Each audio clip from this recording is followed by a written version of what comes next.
अस्सलाम वालेकुम दोस्तों, welcome to our channel chemical and detergent info.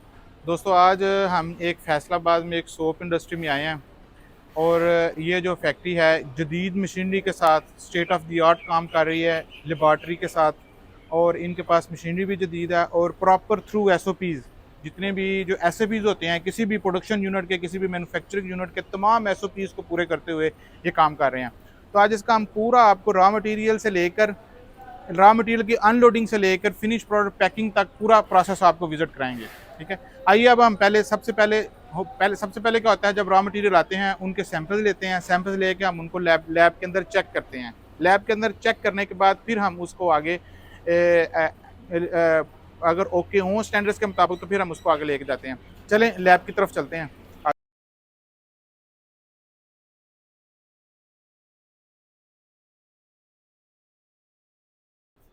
अच्छा जी, रॉ मटेरियल की टेस्टिंग हम इस लैब में करते हैं। आए मैं दिखाता हूँ आपको। हाँ जी। अच्छा, ये हमारे पास लैब है इधर ना, ये बस अपना फैक्ट्री की लैब है। लैब के अंदर क्या होता है, आज अंदर आ जाएं। ये लैब, इस लैब के अंदर टाइट्रेशन के जरिए और भी टाइट्रेशन और कुछ और डिफरेंट प्रोसेसेस हैं, उनके जरिए हम रॉ मटेरियल की प्योरिटी चेक करते हैं, रॉ मटेरियल के डिफरेंट टेस्ट करते हैं। और उसके साथ साथ जब रॉ मटेरियल हमारे स्टैंडर्ड्स पे पूरे उतरते हैं फिर हम उनको अनलोड करते हैं वेयर हाउस में।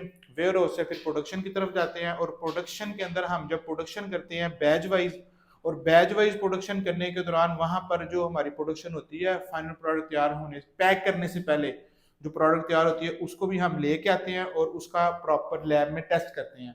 अगर वो हमारे टेस्ट ओके आए, मतलब जो हमने स्टैंडर्ड सेट किए हैं, जो PSQC ने, Pakistan standard and quality control authority ने जो स्टैंडर्ड सेट किए हैं उनके मुताबिक अगर वो पूरे उतरते हैं तो फिर हम फर्दर उसको मजीद पैक करते हैं और फाइनल प्रोडक्ट अपनी पैक करके उसको फिर मार्केट में सेल करते हैं। ये एक प्रॉपर हमारा तरीकाकार है। तो बाकी अब इसके बाद हम क्या करेंगे, वेयर हाउस की तरफ जाएंगे। ठीक है, उसके बाद हम पूरा फैक्ट्री का आपको विजिट करवाता हूँ। ठीक है, यहाँ पर डिटर्जेंट भी बनता है, सोप भी बनता है, जो टॉयलेट सोप है, तो ये सारी चीज़ें आपको विजिट कराते हैं। अभी मैं आपको वेयर हाउस और फिर प्रोडक्शन की तरफ लेके जाऊंगा। तो उससे पहले मैं थोड़ा सा आपको बताता चलूं, आपने ये पूरी वीडियो एंड तक देखनी है। इसके अंदर बड़ी अहम चीज़ें आपको दिखाऊंगा और सबसे लास्ट के अंदर आपको सबसे अहम चीज़ बताऊंगा कि आप कैसे, अगर आप टॉयलेट सोप बनाना चाहते हैं तो ज़ीरो कैपिटल इन्वेस्टमेंट के साथ कैसे काम शुरू कर सकते हैं और स्टेट ऑफ द आर्ट, मतलब बहुत अच्छी प्रोडक्ट आप बना सकते हैं। जैसे कि मल्टीनेशनल कंपनी की प्रोडक्ट होती है, उस तरह की अगर आप प्रोडक्ट बनाना चाहते हैं तो कैपिटल इन्वेस्टमेंट भी ज़ीरो, मतलब कोई एक भी मशीन लगाए बगैर आप खुद अपनी प्रोडक्शन कर सकते हैं और वो भी प्रोडक्शन वैसी जैसी आप चाहें, जैसा आप फार्मूला चाहें उस तरह का फार्मूला बन सकता है। लगा लेते हैं लेकिन फिर भी उस तरह की क्वालिटी नहीं बनती। तो यहाँ पर सारी की सारी जो मशीनरी है वो ऑटोमेटेड मशीनरी है, ऑटोमेटिक मशीनों से पैक होता है विदाउट सिंगल मैन, मतलब किसी भी लेबर का उसमें हाथ नहीं लगता। मतलब इस तरह से प्रोडक्शन होती है कि आपने पीछे से रॉ मटेरियल डाल देने हैं।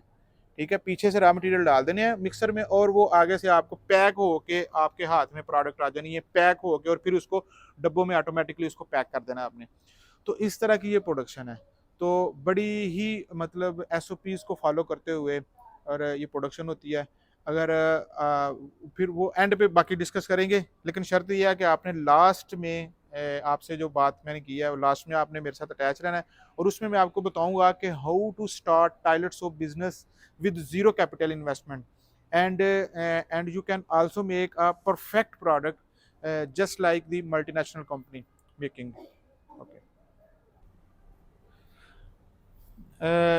रॉ मटेरियल, लैब में रॉ मटेरियल को चेक करने के बाद हम आगे वेयर हाउस में जाते हैं।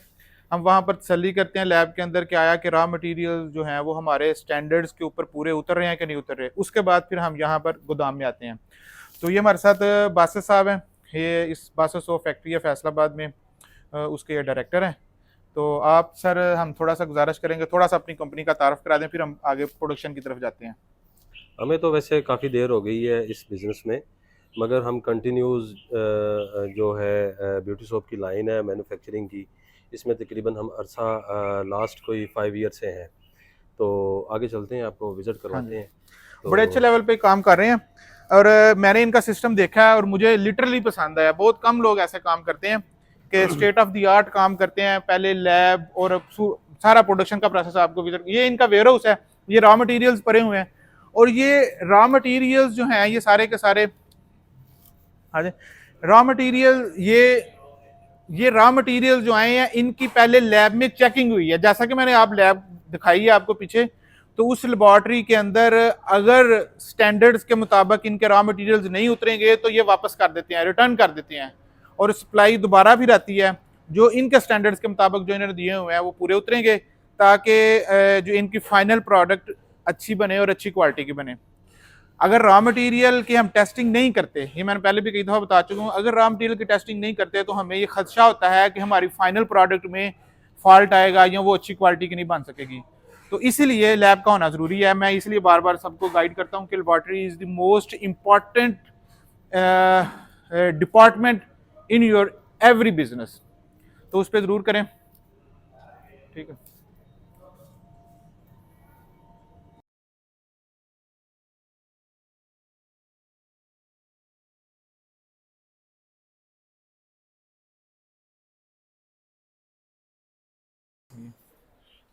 अच्छा, ये अपना वेयर हाउस में की वेयर हाउस की टीम जो है बाय डॉक्यूमेंटेशन जो है वो मटेरियल इशू करती है प्रोडक्शन टीम को। तो ये अब वेयर हाउस से प्रोडक्शन टीम के अंदर मटेरियल आता है, इसको फिर हम आगे से बैच में यूज करते हैं। आ जाए ऊपर जरा दिखाते हैं।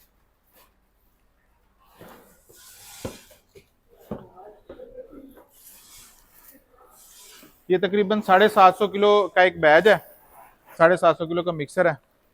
ये आप दिखाएं जरा, ये एक रिबन मिक्सर है, रिबन टाइप मिक्सर है।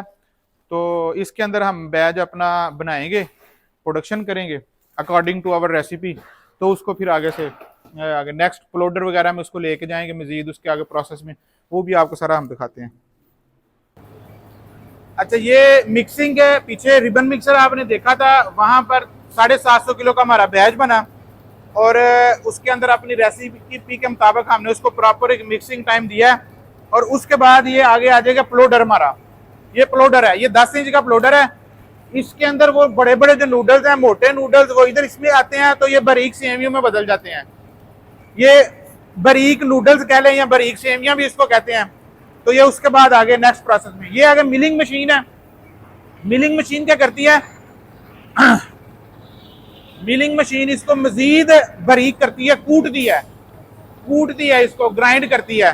तो ताकि जो थोड़ी बहुत मिक्सिंग की गुंजाइश रह गई है वो भी खत्म हो जाए, और इसके बाद ये आगे नेक्स्ट प्रोसेस में चला जाता है। ठीक है, मिलिंग मशीन का मकसद ये होता है कि ये उन नूडल्स को मजीद कूट के फिर आगे ले आती है। ठीक है, साथ भी आ जाओ, आ जाओ,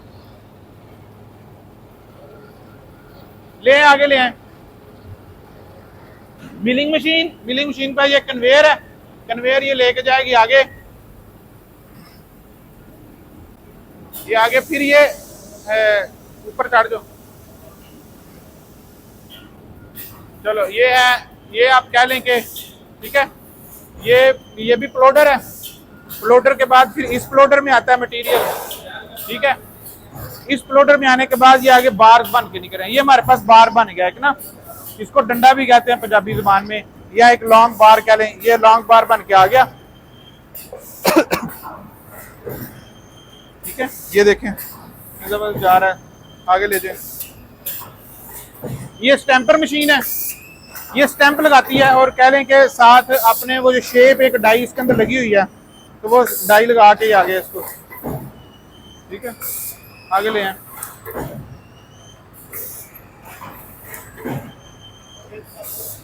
हाँ जी, वो वेस्ट को भी खाते हैं। अच्छा, इधर लाएं जरा। अच्छा, यहाँ पर स्टैंपर मशीन से ये जो बार निकलती है, बार जो निकलती है, इसको स्टैंप जो मशीन करते हैं, जो बाकी मटेरियल बच जाता है, वो उस कन्वेयर के जरिए, वो कन्वेयर दिखाएं जरा, ये वापस जा रहा है रिसाइकल में। वेस्ट कोई भी नहीं है, जीरो वेस्ट है। ये सीधा वापस उधर जाता है, दोबारा वहां से प्रोसेस के अंदर शामिल होकर दोबारा ये रिसाइकल हो जाता है। ठीक है, अच्छा, यहां से आगे पैकिंग मशीन, बस ठीक है, यहां से ये पैकिंग मशीन में जा रहा है आगे। ठीक,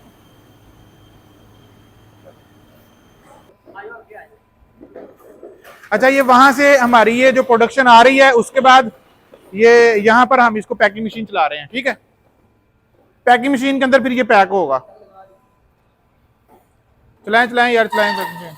ये कॉन्टिन्यूस प्रोसेस है, कॉन्टिन्यूस प्रोसेस है। ये मशीन पैकिंग, ये पैकिंग मशीन है हमारी, इसके अंदर ये पैक हो रहा है। ये रील लगी हुई है, बार पीछे से आ रही है, उसको प्रॉपर सील लग के थ्रू प्रॉपर चैनल ये सिस्टम के जरिए आ रहा है, ठीक है। चलो आराम से, आराम से। लैकिंग तो नहीं अंदर, वो किया था वो यहाँ पर इस, अच्छा बस ये पैक हो गया मशीन, बस ठीक है। अच्छा ये ऑटोमेटिक रैपिंग मशीन भी साथ ही है इसके, ये बड़ा जबरदस्त सिस्टम है। मतलब लेबर कास्ट को बचाने के लिए एक बड़ा अच्छा ये मशीन है। अगर मैनुअल हम हाथ से करेंगे तो हमारी वो जाहिर है कास्ट बढ़ जाती है, तो ये लेबर कास्ट को सेव करने के लिए आप ये कह लें कि ये इन्होंने इन्वेस्टमेंट की हुई है, ठीक है। हाँ जी, ये है, ये जी हमारी एक फाइनल प्रोडक्ट तैयार हो गई है, ठीक है। ये जनाब फाइनल हमारी प्रोडक्ट तैयार हो गई है। इसका हमने पूरा आपको सिस्टम दिखाया है कि through proper channel state of the art ये मतलब कंपनी काम कर रही है। मुझे अल्हम्दुलिल्लाह खुशी हुई है कि ये इस तरह से हम काम कर रहे हैं, हमारे पाकिस्तान में ऐसे लोग काम कर रहे हैं।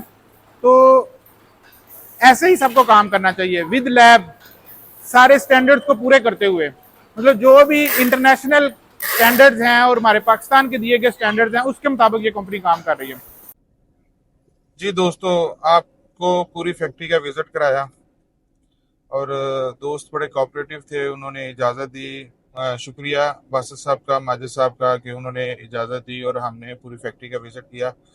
और ये जो कंपनियां बड़े स्टेट ऑफ द आर्ट और बड़े मतलब ट्रांसपेरेंट तरीके से काम कर रही हैं, तो अल्लाह ताला इनको कामयाब करे, हमारी दिली दुआ है इनके साथ। तो शुरू में मैंने आपसे एक बात की थी कि वीडियो के स्टार्ट में मैंने कहा था कि ज़ीरो कैपिटल इन्वेस्टमेंट के साथ कैसे काम शुरू किया जा सकता है। तो मैं अभी जस्ट उसका, अभी मुझे चूँकि टाइम कम था तो मैं अभी गाड़ी में चलते हुए आपको बताता हूँ। तो थोड़ा सा शायद डिस्टॉर्शन आए, वीडियो हिल रही हो, तो इसके लिए माजरत ख़्वाह हूँ। टाइम कम था, रात को 2 बजे पहुँचा हूँ, सुबह सुबह फिर नेक्स्ट क्लाइंट के पास जाना पड़ गया। तो पॉइंट की तरफ आते हैं कि कैसे ज़ीरो कैपिटल इन्वेस्टमेंट के साथ काम शुरू किया जा सकता है। अच्छा, ज़ीरो कैपिटल और क्वालिटी भी अच्छी हो, ये भी तसल्ली हो कि क्वालिटी हमने अच्छी बनानी है। तो इसके लिए जो इसका सबसे जो बेस्ट तरीका कार है, अगर आप कोई नया काम शुरू कर रहे हैं, कोई भी काम शुरू कर रहे हैं, कोई भी प्रोडक्ट बनाने लगे हैं, फॉर एग्जांपल जो बाथ सोप बनाना चाहते हैं या टॉयलेट सोप बनाना चाहते हैं, या फिर आप वॉशिंग पाउडर बनाना चाहते हैं, या फिर आप ये डिटर्जेंट के रिलेटेड कोई प्रोडक्ट बनाना चाहते हैं, या इससे बाहर कोई भी प्रोडक्ट बनाना चाहते हैं, कोई भी, मैं सिर्फ जैसे पूरी ओवरऑल बात कर लेते हैं, कोई भी बिजनेस स्टार्ट करना चाहते हैं, तो सबसे पहले जो बेस्ट तरीका कार होता है ये होता है कि आप उसकी फिजिबिलिटी रिपोर्ट बनाएं।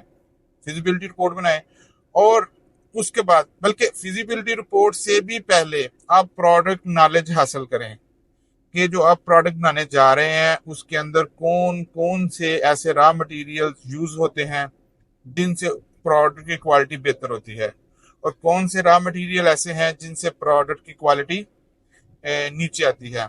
और इसके साथ साथ आपने ये देखना है कि ये कौन से ऐसे पैरामीटर्स हैं जो किसी भी प्रोडक्ट की क्वालिटी को डिफाइन करते हैं, और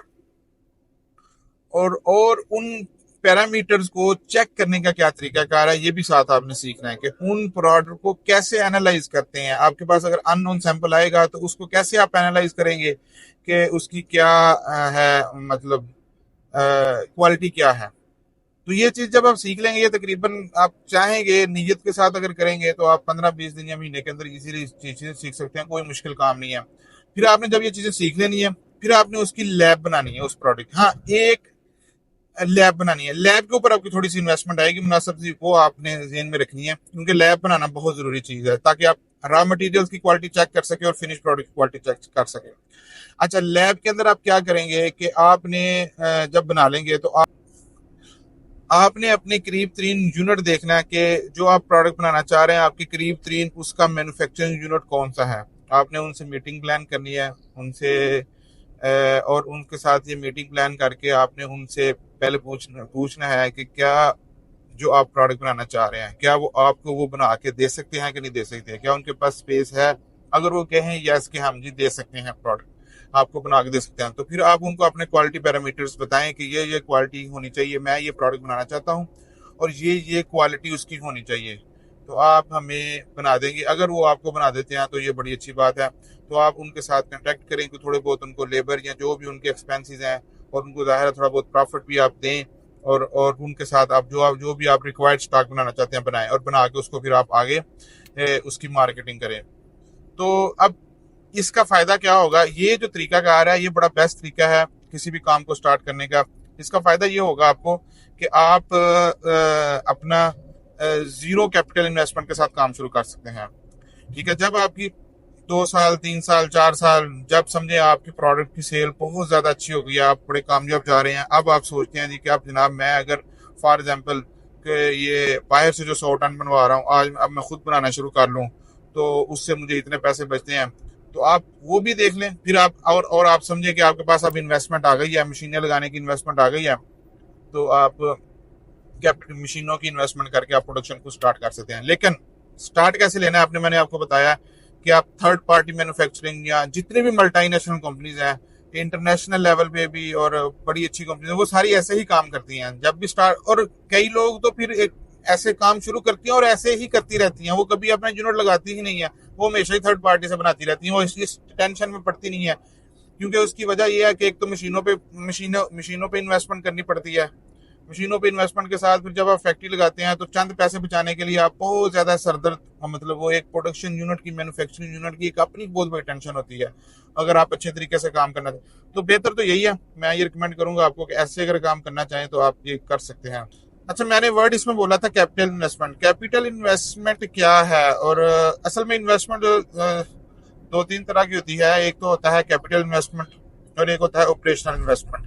कैपिटल इन्वेस्टमेंट वो इन्वेस्टमेंट होती है जिसके अंदर आपने जो फिक्स्ड जो मशीनरी कास्ट है या फिक्स्ड जगह की कास्ट होती है या कोई प्लांट वगैरह आप लेते हैं तो उसकी कास्ट को कैपिटल इन्वेस्टमेंट में काउंट करते हैं, जो मतलब आपके एसेट्स बन जाते हैं कल को। लेकिन कैपिटल जब भी नया काम शुरू करते हैं तो मैं इसलिए जरा ये मशवरा यही मेरा होता है कि कैपिटल इन्वेस्टमेंट में ना पैसे लगाएं, कल को अगर आप काम वगैरह बंद करना चाहें तो आपको टेंशन ना हो, कोई नुकसान ना ज्यादा हो। तो हाँ, ऑपरेशनल इन्वेस्टमेंट जरूर होगी।